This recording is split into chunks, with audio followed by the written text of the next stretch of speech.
But let's get right to the very latest on those roaring wildfires. 7 major ones burning through Southern California this morning, scorching thousands of acres, destroying homes and causing millions of dollars in damage. And 5 days in, the firefight is still far from over. ABC's Bazi Kanani has more from San Marcos, California. Bazi, good morning. Good morning, Bianna. This is one of the neighborhoods where residents are not yet allowed to return. And unfortunately, when they do, this is what some of them will find. This home here so badly burned, there's hardly anything in it that is even recognizable at this point. So far, the fires here in San Diego County have caused at least $20 million in damage, and the fire season is just getting started. The towers of dark smoke, a signal to nervous residents that the battle in San Diego County is not over. Up close, go down a little so you can knock that head out. Flames rage as the thousands of firefighters who rushed in from across the state work to beat them back.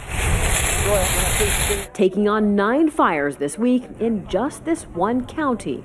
More than 20,000 acres in these hills scorched. 1 person dead and at least 11 homes gone. The Marine Corps is here lending manpower and aircraft, attacking 3 fires on its own base, Camp Pendleton. The military families there on Friday joining the more than 26,000 forced to evacuate. Hopefully we come back to a house in one piece and not burn down. The hope of so many. As cooler weather and calming winds allow firefighters to get the upper hand, more residents are now being allowed to return home. They saved the house. That's amazing. A close call in this case, a house damaged but still standing.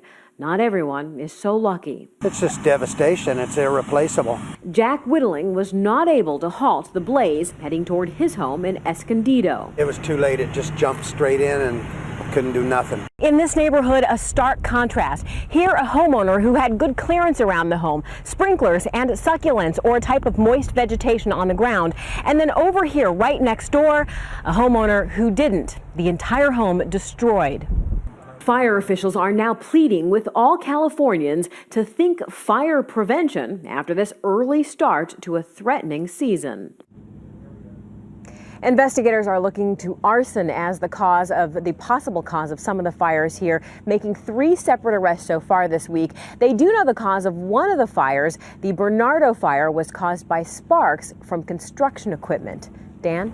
All right, Bazi, thank you. And now to what looks like a drive through hell. Incredible video shot by 2 men from inside a car at the height of the worst fires roaring through Carlsbad, California. Take a look. Oh my God! This whole valley was just engulfed in flames, smoke, firestorm coming our way. I was on the driver's side and I could feel the heat coming through the passenger side, and that's obviously where he was filming. The heat was just incredible. It singed the hair on my arms a little bit. I remember looking down here and seeing the flames licking, it must have been 15 feet high. There was only one way out. It was not going back. We have a median on our left, and you obviously saw what was going on our right. The only way we have to get out of this, the line of fire, is to go straight through flames, right through the smoke. The sound from the flames, to me, it's like a roar of a lion. I mean, it's you wouldn't think fire would make that sound. Right down that road is where you really had the idea of what we were about to drive through. Wow, there it is right there. There it is right there. As we came right here, this is where you started to feel the heat right about here, and you could see that it was fully up to the road at this point. It's pretty crazy to think that just 2 days ago was complete uncontrolled chaos. We were kind of in a once-in-a-lifetime position, and then went to check out something we didn't realize was going to be a huge magnitude by the time we got there. Really wreaking havoc throughout that entire city. Incredible video.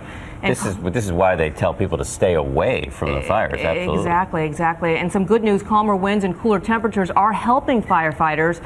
But will the weather continue to cooperate? Meteorologist Erica Martin from our New Haven, Connecticut station WTNH is with us this weekend and has the latest on conditions in the fire zone. Good morning, Erica. Good morning, Bianna. The good news is yes, thankfully, we do have cooler temperatures in store.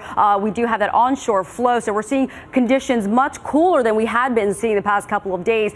The expected high for today in Los Angeles, 82 degrees. Now, you topped out at 101 just 2 days ago, so we like that break there. In addition, we're seeing calming winds, gusts up to about 15 miles per hour. More importantly, these gusts do have a lot of associated moisture, so not as dry. So temperatures 10 to 20 degrees cooler for the next couple of days. We're trending much better. However, we do have, again, these cooler temperatures in store. Notice Escondido still a little bit warm and still tracking some dry air for parts of the valley. 82 is the expected high for you tomorrow, Escondido, and 77 on Monday. Now, coming up, I do have your national forecast. Meantime, Dan, back to you. Thank you, and I know they are very much looking forward to this big break in California. Thank you, Erica.